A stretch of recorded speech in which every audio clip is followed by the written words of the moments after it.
Ladies and gentlemen, children of all ages, we are back on the long and thick with the fabulous Matt Ulawski. He is a strength and rehab coach. Am I saying your last name right? Every time I look at it, my brain does like a click. So the dumbed down version is Ulawski, but the Polish pronunciation is Ulawski. Ulawski, okay. All right. Yeah, Ulawski. Ulawski, okay. Yeah. With the flair properly done. Yeah. Matt, how are you doing on this fine Sunday? Thanks for being here. Wonderful. Thanks for having me, guys. Yeah, man. Sweet. So, yeah, we'll get straight into it. Can you share just like a bit about your story? You know, you're a strength and rehab coach, but where are you from? What's the background on who you are and how you got into what you're doing today? Like what has led you to now? Yeah, absolutely, man. So a little background, originally from Hawaii, first half of my life, and then been in Southern California for the last 22 years. And so I've been a lifelong athlete, every sport you can think of, from, traditional to extreme. I'm kind of one of those ADHD kids that just like had to be moving and doing everything. Always been a good mover, but I think my body was really good at getting me to move certain ways, and kind of led to a lot of chronic pain.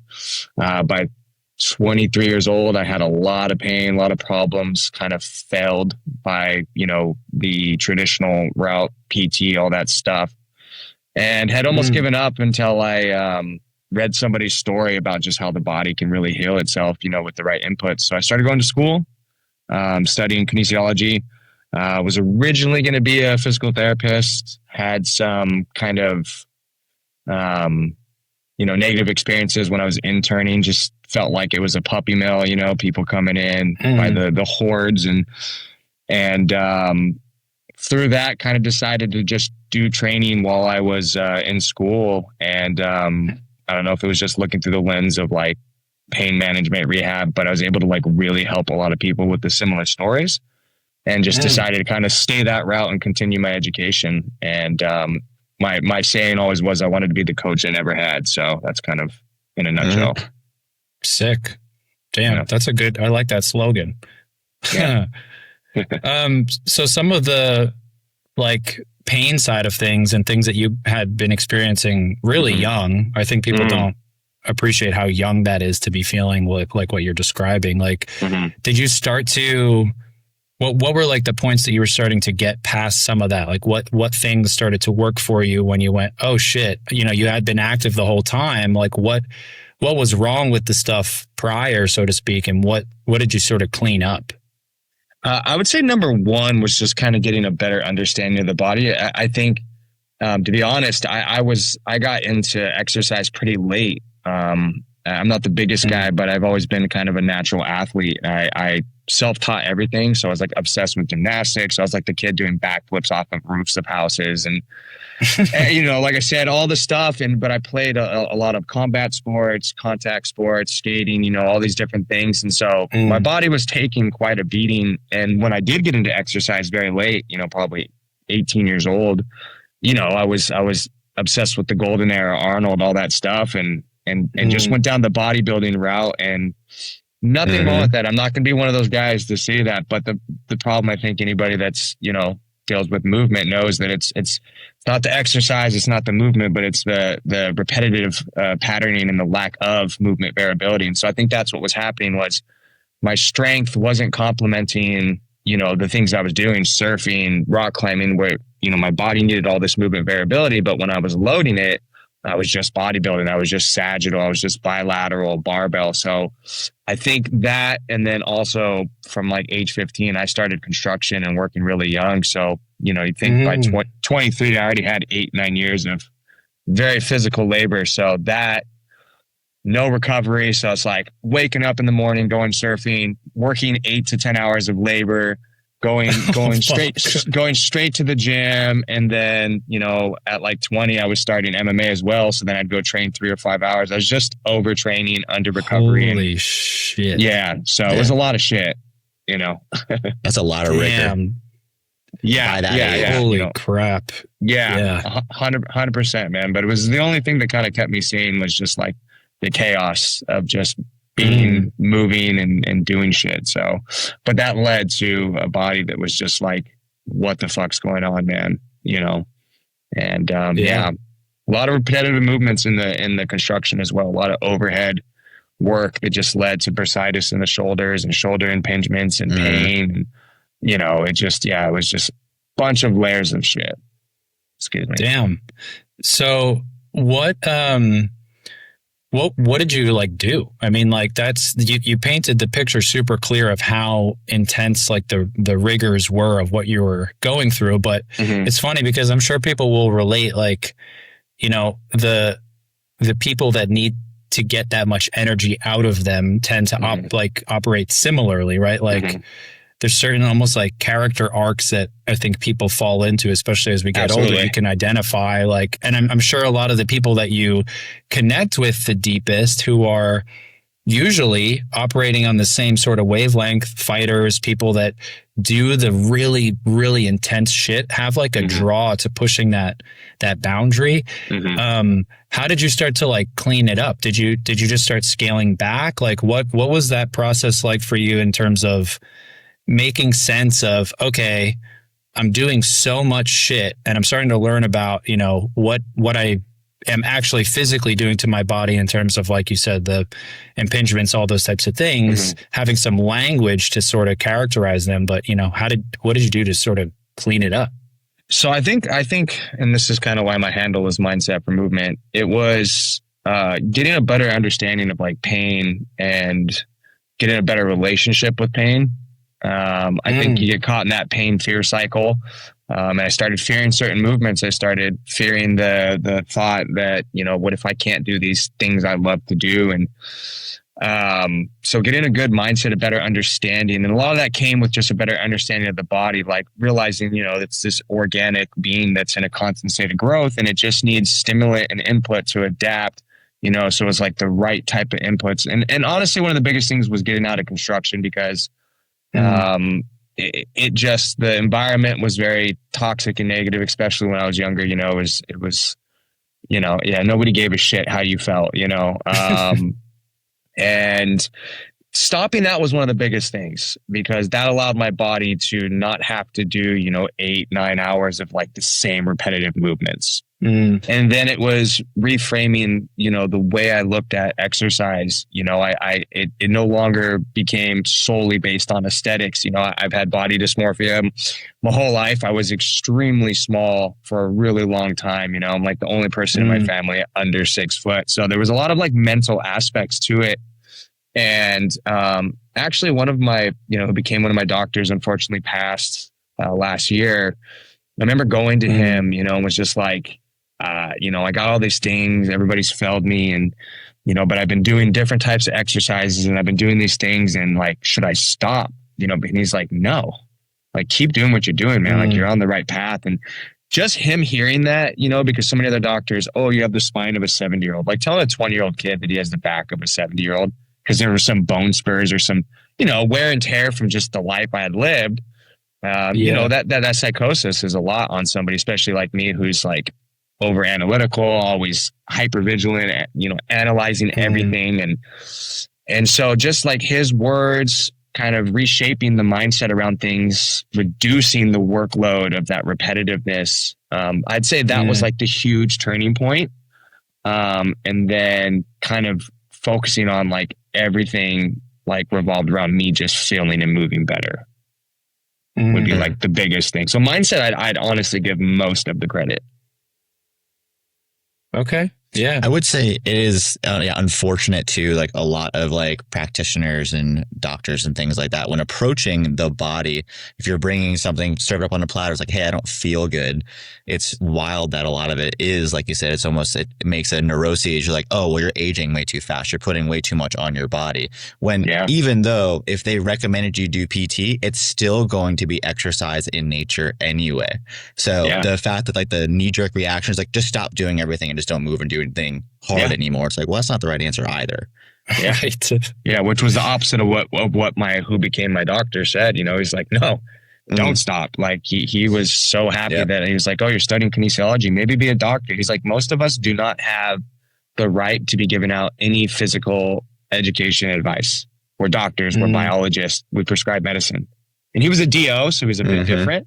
At least then DOs were like DOs. DOs are just MDs now, in my opinion. But he just was like, yeah, man, this isn't, we don't get any education on diet, exercise. Like it's very small. So like we don't really have a right to say anything. So kind of said, be that change you want to be. Which is wild because with that authority, they can infer anything and it'll be taken as gospel. So if that knowledge pool is so shallow, it's like, man, it's dangerous.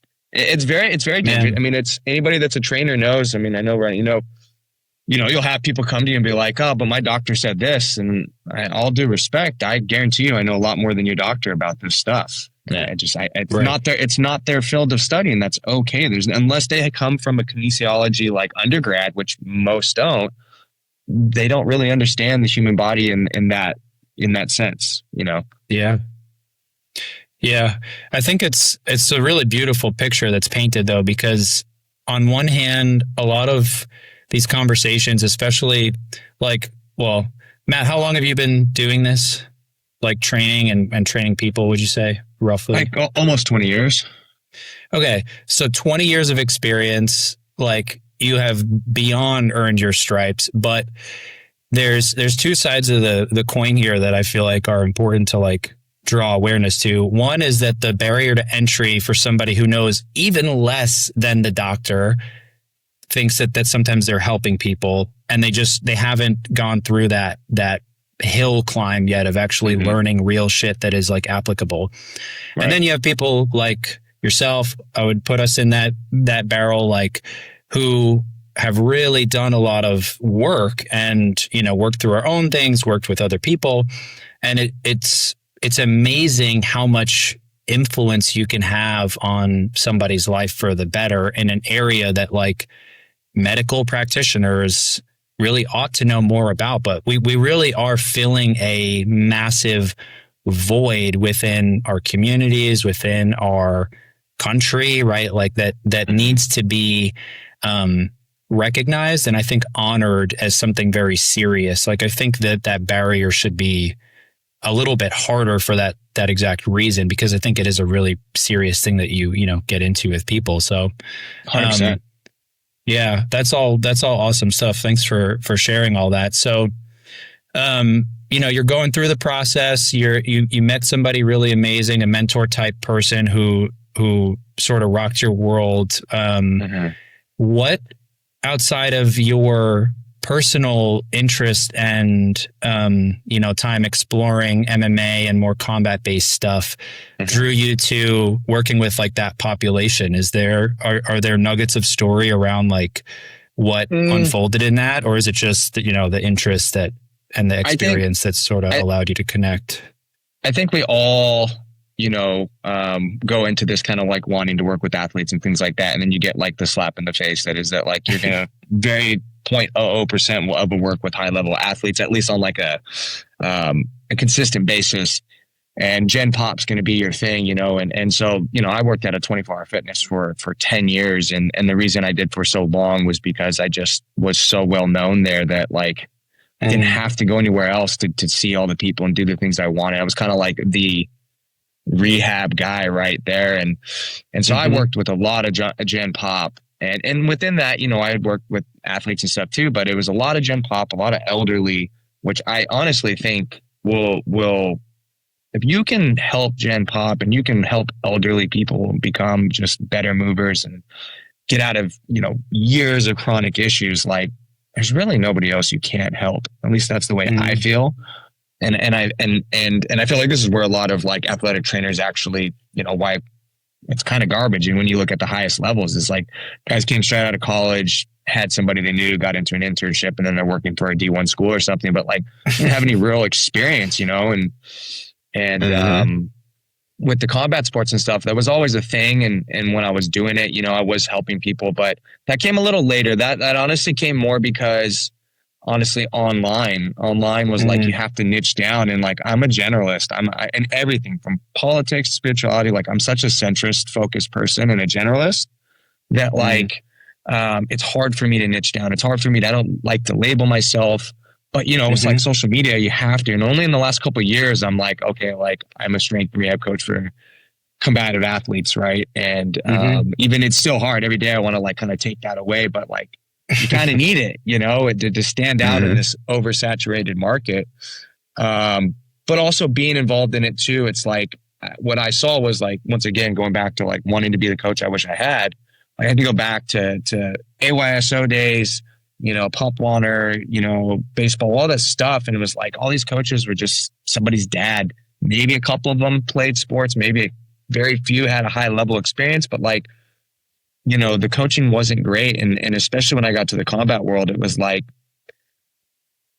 kind of just grind, man, just grind and push through. And the strength and conditioning coaches I was seeing, like, just were kind of ridiculous. The ones that were trying to stand out were doing the stupid shit, you know, doing freaking overhead squats on a Bosu ball, you know, like we saw Amanda. That's the first thing that comes to mind. Yeah. Yeah. And it's like, in what world, you know, once again, this goes to the centrist mind. It's like, you have one end of the spectrum where you got these combat strength and conditioning coaches are like, you just do, you know, the stuff that works, the traditional, the big threes and some accessory work and plyos. Then you got the guys on the other side, like FP, that's like, you know, it's got to look just like the sport, specificity. And I'm in the middle and it's like, well, why not both? Why not be a little more creative? And I just wasn't seeing that. And then I started working with a couple combat athletes in Australia that, you know, now both champions and were at a point where they couldn't train. And I was like, damn, like I could really help these people with the things that I do that I just, none of them were seeing, you know, just felt like I had like a couple things that for whatever reason just was not being introduced to that area. And I still believe I would love to get into like the UFC and stuff. I have a couple fighters at my academy that are in there and, you know, I work with them sometimes and they're just like, fuck, we don't see any of this kind of stuff in the PI or anything like that. So it's kind of interesting. The more advanced we get, the more science we get, the more money we get into this stuff. It feels like we're almost going backwards with training. You know, people are trying to reinvent the wheel, or I don't know. It's kind of crazy, man. At the highest levels, it's kind of a shame what kind of training these athletes are getting. Yeah. Matt, if I may, so when you were looking at the opportunity to train athletes as like an illustrious arriving point in your career, were combat athletes what you originally had envisioned, or was it team sports based and then you eventually just pivoted over to combat sports? No. So originally, you know, it was like children, which I'm kind of following like full circle. But wanted to work with children. That's where the saying, I wanted to be the coach I never had. And that's where we're so malleable and so influential. And that's also where a lot of the, you know, this dysfunction, I hate to use the word dysfunction, but you know, it's where these bad habits really get picked up. And I've worked with high level athletes that like, I've just been doing this since I was, you know, a kid. Like nothing's really changed. It works for me because athletes are really good at compensating. Like we're good movers typically, but that doesn't mean we're not good at also compensating. And later on, that doesn't make us great humans. So combat athletes definitely was, for athletes is what I wanted to get into, because that's just the one sport where I felt like I had more of an opportunity. When you look at the bigger traditional sports, it's really political and it's really hard to get your foot in the door there, man, especially when you go against the grain of what is, you know, everybody's kind of just your traditional CSCS, S&C coach, and nothing wrong with that, right? It's a great credential, but it's like when you go against that grain, you just kind of get shut down, and there's just so much red tape around that. So with the combat world, it's like, you know, this is something you're dealing with an individual typically. It's a little bit more personal, and it just felt like the right thing to do because that's just the community I'm still involved in when it comes to sports. I'm not involved in any traditional sports aside from soccer that I coach my kid and stuff, but like combat sports is something I'm still doing. I'm still a part of, I coach. And so that's really been the focus for the athletes I want to work with. Yeah, that's an interesting like thing to bring up. The fact that there's always a team of people around one athlete when it comes to like a professional fighter. I mean, obviously there are teams within that, like you train within your school or academy or whatever, you have your main guys that you spar with, but like the focus is on like the person who's going to be on the title card or whatever match thing that they have coming up equivalent. Whereas in, NFL, NBA, MLB, whatever, you have this massive pool of people, and for sure a pool of people that are trying to tend to all of them. But I mean, yeah, my eyes were sort of shocked when I saw it firsthand, and I was like, oh, this is very different than what I thought like this would look like actually played out. And so that's a cool thing to bring up. It's something I never really even thought about, but you really do get a lot of individuality and specificity and time with that person. So I think that bodes well for, your ability to like help them change. Absolutely. That's good stuff. I mean, do you feel like, go ahead, Daniel. I also think it's just commendable too that you're also wanting to go full circle and be on a mentor coach level to youth, because that's where, like you said, a lot of habits can be instilled and better philosophies can be ingrained. And what most people don't realize is children are spending more time with teacher and coach based authority figures than their own parents anyway. So the lessons have to be more sound. 100%. Yeah. 100%. Yeah. That's legit. Do you feel like there's any pieces of working with combat folks that are just like, they need more attention? Something that you said earlier that stuck with me was like you sharing about, the struggle around body dysmorphia. And I think there's a lot of really jarring studies that talk about how much men experience that, especially as they are in spaces like wrestling. I feel like really blows it into a new territory with the amount of weight cuts, and couple it with them being like middle school starting or high school. Like there's so much developmental change. Do you feel like there's anything that needs to be brought into more light in either your own experience of having and still, remaining a combat athlete and working with that population that like, people should know about? Yeah. I mean, I think just human nature is human nature. So you're going to see, any sport or any population, you're going to have those things, the mental side of things, people with body dysmorphia, people that are training for maybe I want to say the wrong reasons, but, in combat sports, I'm not a weight cut guy. That's not, I have friends, I'm friends with Jordy Sullivan, who's like the fight dietitian. I've done his podcast. He's the main dietitian for, Adesanya, all the New Zealand, UK, Australia guys. And I've talked to him a lot about this stuff, but it is a science, and there's no getting around something like weight cutting, but there is, image issues and other things that come with all of that, and yeah, I mean, that's probably one of the hardest things on the body and most unhealthy things with the combat sports is that weight cut and just the constant having to focus on your body and what you weigh and your calories in and things like that. That plays a big role. I honestly never cut weight. I walked around at, 152 to 155 and fought at 155 and just never had to cut weight, Now you can't really get away with that because the guys are kind of weight bullies. Most 155ers are walking around in the 180s, 190s. It's kind of insane to me thinking about that, and I'm bigger now as well, but still, I mean, it's kind of insane. You kind of have to do it. There's no more Frankie Edgars and these guys. They're just natural lightweights. But once again, it's I can't say that there's like one thing about combat sports. I mean, kind of related to that people really need to know about it. You just need to know that it's not for most people. The one thing I'll say about any fighter is, mentally they're going to be some of the strongest people. If you know what it's like to go through a fight camp, even if you're an amateur fighter, it's hell. It's hell on your body. It's hell on your mental health. And it's not healthy. There's no way around it. That's one thing I'll tell people is, I love fighting. My son does judo, wrestling, jiu-jitsu. I want him to do Muay Thai. Don't want him to actually compete in Muay Thai. I don't want him to get hit in the head. I would support him if he did it, but I wouldn't want him to be a fighter. Plenty of other things he could do to make money. It's a tough sport. It's not a long-lived sport. And if like anything, if that becomes your identity, but especially I say with fighters, because I would say that we are like a special breed of people. For sure. It's rough.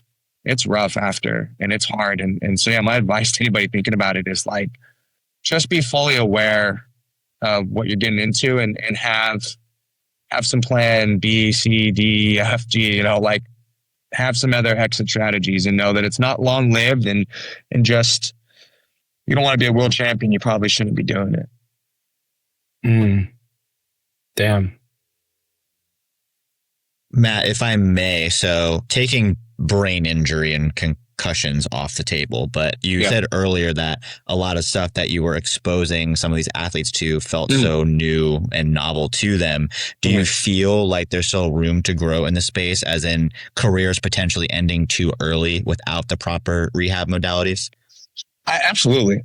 Yeah. Concussions aside, you got to think of like, you know, it's arguably the highest stress induced sport, right? So your body, your nervous system, it's going to be in this sympathetic state all the time. And, you know, some of these freaks you see where, you know, you got like the Michael Bisping who had a resting heart rate of 32. There's guys that can switch it off. It's the same with a lot of these special force guys. They're bred for it, you know? Me, myself, like I wanted to be a special force guy.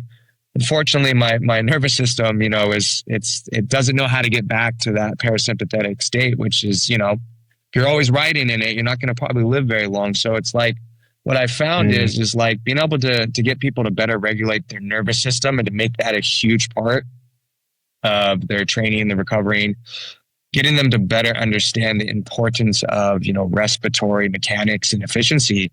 Those were the things that I have, like, I would say the biggest breakthroughs, you know, and that also carries over to like mobility. You know, Ryan, I think you've done like PRI stuff, right? If you understand like the changes you can make on, you know, not just a physiological level, but, you know, changing people's mechanics and stuff, just their better breathing, restoring these types of things, gait, you know, it works wonders. I've had, you know, some combat athletes who are like, you know, I'm on this, you know, I mean, everything is insane, my cardio, but like, I always feel like it's hard for me to breathe. Like, I always feel like I'm gassing. And then, you know, we work together a couple of weeks and get them just to like be able to expand their rib cage in areas. And they're like, I feel like I'm Superman when it comes to cardio. It's insane. Like, I got to tell everybody, and it's nothing crazy. And I'm not like gatekeeping anything. It's just overlooked often, you know, but it's like, you know, you're being compressed. You're in this sympathetic tone all the time, which means you're always going to be more flight or fight, which is higher cortisol, which leads to more muscle tension, slower recovery, hormone disruptant, you know. It's just that side of things, I think, is overlooked too much, you know, and sometimes not even considered. The thing that pisses me off the most is I'll be watching a fight and I see the coach saying deep breaths, you know, in the mouth, arms up. And I'm like, you're just putting them in a more sympathetic state, extending them, like making it harder to breathe. Like, you're not calming them down in between the rounds. You know, you want to regulate and get that heart rate as low as you can and get in between so that, you know, they have a little bit more in them. And that's the kind of stuff I still see where I'm just like, how the hell do you guys not know to like cue better breathing to recovery during the 1 minute you get? You know, it pisses me off. Yeah.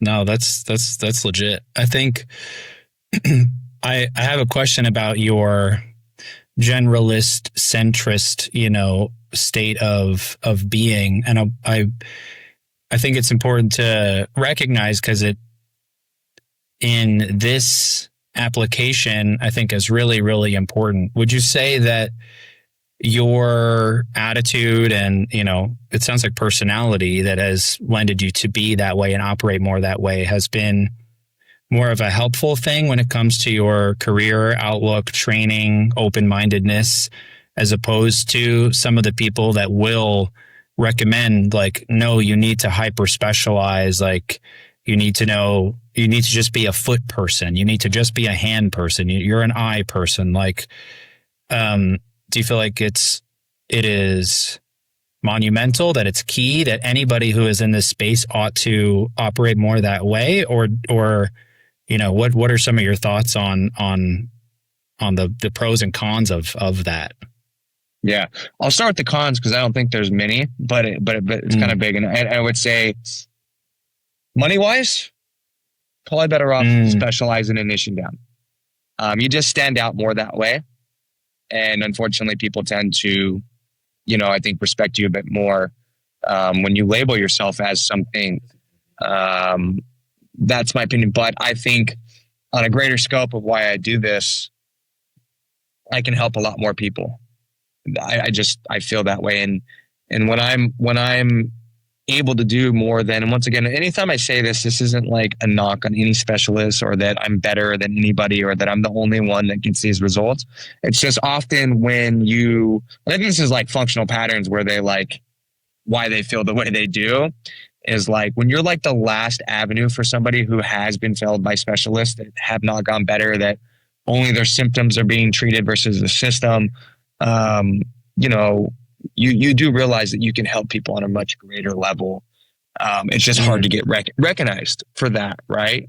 Like you said, a foot specialist, that's one of the things. I just actually attended Locatelli's knee, ankle, foot thing. And I'm like, I cannot wait to get back to my clients this week because like what I learned in those 8 hours and what you can do with what he gave us is like, it honestly, in my opinion, it better be like in every single professional setting and sports setting with what he did, because the changes we made in clinic yesterday was just like insane. But like, I don't take that course. Yeah, you should. Everybody should. And he's not gatekeeping. He could, and he's not. He's trying to get it published and he's trying to do a lot of other stuff. But the point being is like, I now actually feel confident. I already did before, but I feel even more confident that I can help people with their feet better than any podiatrist on the planet, unless they've done his course. Because unfortunately, they do that. I could tell you, someone can go to podiatrist. I'm like, what'd they do? Let me guess. Maybe they did an x-ray, probably not. They told you had some kind of issue and they recommended you get some $600 insert. That not only is going to like stop you from being able to get into that range maybe they said you were too far into, but like now just force you the other way when we need to oscillate, which is like what humans do, left to right. And now I'm just like an abundance of confidence because I'm like, oh man, now I can even like address whatever it is. And that's because of that generalist mindset, because for me, it's always been, I had a small bout where it was like, oh, FRC or whatever it was, I've taken so many courses and it's easy to get kind of stuck in that dogmatic ideology if it helped you. But for me, they're tools, and as a generalist, it's like, even in construction, I did every trade. Like I could build a house from ground up, the only thing I don't do is plumbing because I don't want to, but it's like, yeah, right. And so it's the same thing. It's like, it's just another tool in the toolbox, and humans are so uniquely individualist. Like we share so much things, biology, anatomy, but like the human psyche, there's so much about the human that makes them so very different. Two people with an ACL injury, even if it's the same way, the same injury, it's going to be treated very differently, and you're going to need different tools for that individual. So that's where that generalist mindset, I think, is just so important. In fact, I think I have, which is funny. It's like, anybody that's a generalist, read this book, Range. Like this is all about that. This is a book that's like why generalists trump in a specialized world. You're not as near as limited. You may not have as much information about one specific general topic, but on a greater scheme of things, a generalist is going to be able to help more people with a greater variety of things and issues. Right on. Yeah, no, I definitely agree. Daniel, you want to go through number 4, some of the online stuff? Oh, sure. Yeah. So in terms of, like you said, going between hyper niche down and more specialized thoughts, training methods, all of that, do you think where do you think we're going in terms of navigating that? And do you think this cycle that we're in is like a never ending loop in regard to what things people will focus on most with their health and wellness? Like, do people get lost in the weeds being too specific? Are they too out in open seas being too broad? How do you see that in like social norms? Yeah, it's a great question. Could probably talk about that for hours alone. Obviously it's going to come down to the individual. Honestly, it's why I want to start doing more mentoring, because I think that you could be very successful and specialize in something, but you still kind of have to have that generalist mindset, meaning that even if you're a specialist, you can't stop your thought process, and the lens you look through still has to be that of a generalist. There's got to be more than what I've learned about this one topic or this one thing, right? And navigating, it's hard because, like I said, I think when you niche down, it is easier to make more money, but that's not always the case. But like you got to stand out, and it's like if you have a very specific, pain point, right? Let's just, for the sake of this, say on feet. It's like, yeah, there's so many people have foot problems, so it's like if I'm really good at addressing foot problems, I could make more money. I can help a lot of people, and people are just going to foot problems. Who do I see? Type in kind of a thing. And you're more likely to pop up in their radar because you've specialized and you've labeled yourself. So, but with the just plethora of information though, I think it's the greatest time to be a coach or practitioner, and honestly, one of the worst times to be a patient or client, because I do not think, and I suffer from this. I'm a terrible patient. Like I've worked a lot of practitioners that are great, but got nowhere because, I'm hyperanalyzing everything, right? What's this feeling? What's this? What if that does this? And when you get that type of personality as a client or patient, it's already hard enough with those type of people. Now that person has so much information to just like cause chaos in their brain, and it creates this wall for a lot of people, because they'll come into you and they've already tried a million things. The problem is, what I find with most people that come to me, they're like, I worked with this dude, all people I know in the industry. Wow, they didn't get me help. They just get that, I tried this, and I'm always like, how long did you try any one of these things? And at most, some people might say 3 months, but like in the scheme of things, when you're like really fucked up too, that's not shit. 3 months is nothing. No. I tell people this might take 2 years. They're like, what? Two years? Like, hey man, I'm just I'll see someone else. Yeah. Right. Until they get that quick fix. And I think that's the biggest problem we're facing now, even with like new trainers. People will go do Connor Harris or one of these guys' is like courses, and they think they're a biomechanics specialist now. And I'm like, dude, just because someone laid it out good for you, which is awesome. You did skip a lot of stuff. I think that's awesome. I wish I had that when I started. You still have to have like that real world application and experience. And it's not going to be like, that's why there is no, for most part, like a systematic approach. Like you can follow a template, but like when this curveball gets thrown at you, like then what do you do? Right. And we see that from a practitioner standpoint and from a client, and it's just like, well, I saw this, or I heard this, or I heard that, or I read this. And it used to just be at most as a practitioner, it was like, well, my friend said this. And that was an easy, like, okay, cool. What does your friend do? Oh, they're a bodybuilder. Great. Do they have any actual experience? Are you that person? And it was easy to kind of shut that down and move past. But now it's like, oh, well, my buddy did this course or that, or I took this course, and I'm like, well, you took a course, but you're not even a practitioner. Yeah, but the infraspinatus, and you're just like, ignorance really is bliss when it comes to especially people dealing with pain. Yeah. Those are the hardest demographic. When you're dealing with pain and everybody has failed you, you are extremely jaded. And you have so many, do this, I got rid of this pain, or I've helped thousands of people with pain, and you go to that person and you didn't get what you want. Man, it is tough. And those seem to be the people I attract most. Maybe it's because I'm able to actually I'm kind of a personality chameleon. I can work with anybody. It's one of my strong suits. I think really. Would probably say the same thing. Yeah. Yeah.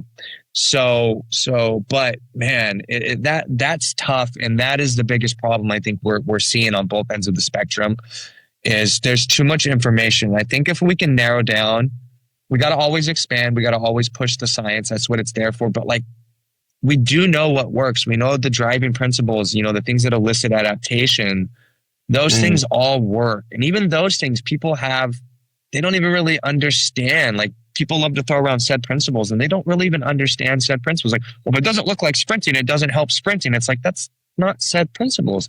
So there's just so much information and it's hard. You'd meet somebody that studied biomechanics for 30 years. That was an expert. Now you got a guy that took a 6-week course. That's a biomechanic expert. And you're like, but you learned from someone who's not even got a PhD or a master's in biomechanics. They just kind of understand gait and IR, ER, expansion, compression, and voila, you're a specialist. Like, no. So too much information with too little, attention span or willingness to actually like then really dive down and get a better understanding. But not only that, like, question what you're learning. Like, always question and try to disprove what you're learning. We just want to consume and we just want a quick fix. It's human nature, and so that's the fitness industry now. And we see AI, it's doing the same thing, Oh, you got these problems here, do these exercises. And that's going to work for some, but they're going to still meet the same problems. So if that answered your question, hopefully. I think it's that's just too also, much. No, for sure.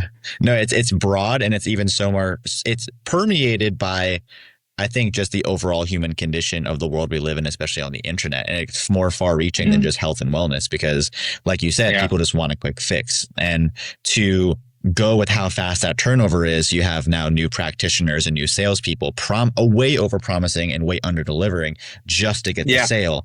But unfortunately, that's still corrupting the mindset of the space because you're still putting in someone's head. Like, the minute you said you could do anything in 3 months, like, you can't take that idea away anymore.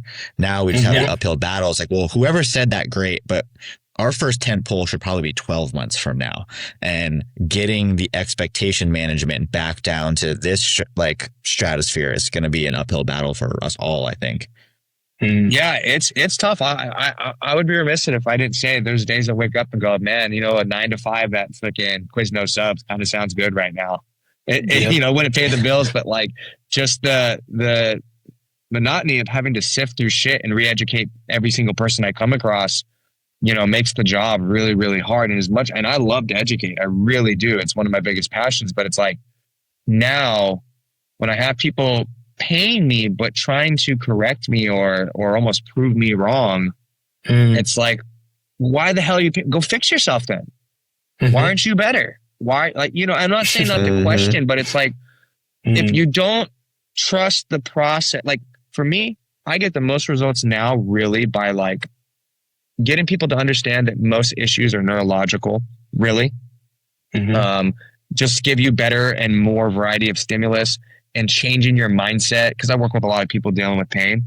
It's like, but those things will help you more than any exercise, any program, any understanding of anything. If you just like trust the process, man. And if it's like, if you come to me and you're already like doubting if I'm going to be able to help you, and I understand that because I was one of those people that was failed as well. So I really sympathize with that. But at the other side, I knew what it took to actually get me better. And I also know that like, it's a never ending battle. Like, if I want to live the life I live, I got put to sleep for the first time the other night. Like, I do sports that aren't like, great for the body. I'm going to always having to like undo the shit that my sports are doing to me, you know, but I'm not going to stop because I love it. But I think that's the harsh reality is people have it in their mind that like, and because we see it, I hate to keep bringing up FP, but FP is like, if you do FP, you'll never get injured. I guess if you only do FP, but like, you can't get around a 300-pound lineman smashing you if you're playing football. You can't get over somebody heel hooking you if you're doing jiu-jitsu or getting kicked in your head. Like, these are just the realities of the sport. So what you can do is you can try to mitigate and minimize or reduce severities, timelines, and things like that of the inevitable, which is injury. That doesn't mean that like you should just accept pain or be in it. I definitely believe you could do these sports and do them till you die for most part, but you have to be kind of ignorant to believe that like there's going to be something out there. And I don't think there ever will be anything that's going to allow the human body to get beat up and not have consequences. Cause it's just normal, Yeah. Yeah. It's like the cost of existing. 100%. Real quick question, if I may. So, circling back to all things movement, mobility, that kind of being your personal aha moment to get on the other side of this mounting up of injury and wear. So something that's like a middle ground for Gen Pop and combat athletes. What are like your 3 go-to like aha moment modalities that help with mobility and sustainability? Yeah. So, respiratory mechanics, breathing, gait mechanics, and, actually training for the specific physical demands of your sport, or life. That is kind of the mindset for movement motto is if I can move it, I can train it. If I can train it, I can load it. I can become more prepared for the physical demands of my life. And so when I train somebody, I say, it's quite simple. I want you to breathe and move better, walking wise, because that's the 2 priorities of the human brain and body. Like I got to breathe or I die. I got to walk or I fall on my face and die. It's what we evolved to do. And those things doing better will a lot of times fix a lot of the other issues you have physiologically or physically. And then when you think, it's all about just variability. That's what the brain wants. It wants options when it comes to movement. So we are very ignorant to think you control movement or the outcome of movement. You don't. Your body's going to take the pathway it wants. Even if you squat 100 times where it looks perfectly the same, it takes a different pathway every time. And so just understand it's not about having like perfect movements, but it's about having options and training for the specific physical demands. So if I got to move a certain way that's outside of the norm of, gym etiquettes or strength and conditioning, whatever it may be, or whatever you're taught, just know that like that's not inherently dangerous or bad. And it's probably more dangerous to neglect those things if your life is doing it. Because to come back to what we were kind of saying is like, dude, if you're going to do construction, like just know that's not great on your body. So like, hey, if I got to like move in very awkward ways under load, why not do that in a controlled setting and mimic that? That's where I do believe like, hey, yeah, maybe some things you should look just like your sport. That doesn't mean I'm going to like do a weighted triangle for jiu-jitsu, but I'm going to do table loaded hip external rotation, internal rotation, because I'm doing that while someone's trying to force me in the opposite direction. So, putting your body under the same stimulus in a controlled environment, just training for the specific physical demands of your life. I think that's one of the biggest key things for if you're looking at injury prevention or mitigation, really, that's what everybody should be doing. So if your training doesn't at all load your body in those awkward positions that your sport or life takes you through, that's the big missing piece of the puzzle, because that's why we are training. If not for aesthetics, is to build resilience and capacity so that our body has a greater, work output and capacity to deal with the stressors. I mean, it's not rocket science, really. It's not. It should be very simple, and that I guess when you look at it that way. Yeah, which makes it even more surprising with the amount of people who sort of overlook that and are just like, just do some cleans. Let's just do some cleans. How does that sound?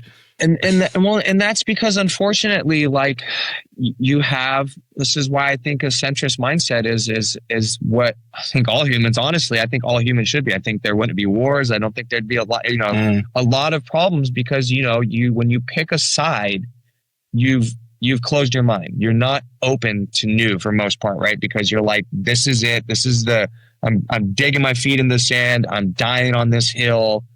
Anything else is a threat to what I believe in.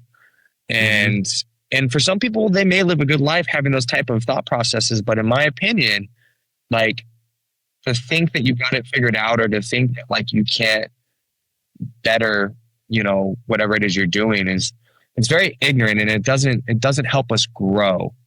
And in my humbled opinion, so it's like when you come at things from like in our field in specific, I'm not going to go on a tangent here because I could, but it's like, you have the science, like right now, this is the current fitness industry in a nutshell.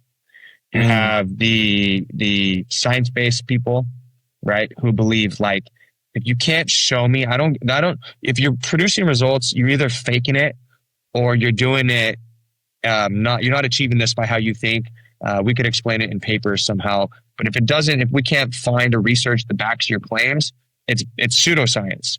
And it's like, well, okay. And then you have the other guys that are like, that are kind of pseudoscience, or they're getting results, but like they believe they're doing stuff, but they can't really prove what they're doing. So instead of just being like, hey, yeah, we get results, but they got to sell themselves, they got to niche themselves, just like the science-based people sell themselves through science, evidence-based. These people are like, well, we're doing this, we're changing that. And it's like, I'm in the middle going like, well, science should be like a driver, more so the principles that we know are to be true, like still. All right. Sorry for the tech blip, folks, if things got a little fun and spicy. You're welcome. Matt, we have a signature question that we offer to everybody. So you have a day fully to yourself, no responsibilities, nothing to do that you don't want to. Where are you going to spend it in the world, and how are you taking your coffee? Man, hate to disappoint. I am a matcha guy. I'm not a coffee guy. It's okay. So, but if I still drink coffee, black. And man, that's a tough question. Do I have to consider the family, or are we assuming I don't have a family? It's your day. Whatever you want. Yeah. Honestly, man, just somewhere out in the wilderness, probably by myself, next to some flowing water. That's like my happy place. There's a bunch of them, but that's, gun to the head. That would be it, man. Under some big trees and flowing water. I feel that. Is there a certain country, state, anything that's like there's a spot, a state park, or somewhere in Hawaii? That's a good question. To be honest, yeah, probably back home in Hawaii. I mean, there's places I could envision that I haven't been, but I haven't traveled really much. So, and there's a lot of those places here in California too. So, dang, that's a tough one, honestly. All right, I'm gonna say it. Big Sur. It's like my place. I take myself every year for my birthday. Was doing it till I had a family by myself. There next to the big river and the water, redwood trees right on the coast with some matcha tea, man. Fuck yeah. I love it. Yeah. Hell yeah. Well, Matt, thanks again for being here. Really appreciate the conversation. I feel like you shared so many awesome nuggets of things, especially for other professionals like ourselves to get a lot of good from and consider, and there's just a lot of good stuff. So I'm looking forward to people learning from this interview. And thanks again so much for your time. We really, really appreciate it. So it's been a pleasure. Awesome. Thank you guys too. I appreciate it. I love talking shop with different people, man. That's what it's all about. It's a human experience. Matt, real quick, where can people find you? Instagram, Mindset for Movement with the number 4. So Mindset for Movement. That's about it. Yeah. Hell yeah. Sweet. It's all on, man. Perfect. Well, thanks again. We're out on the long and thick. Until next time, fuckers. Thanks, Matt.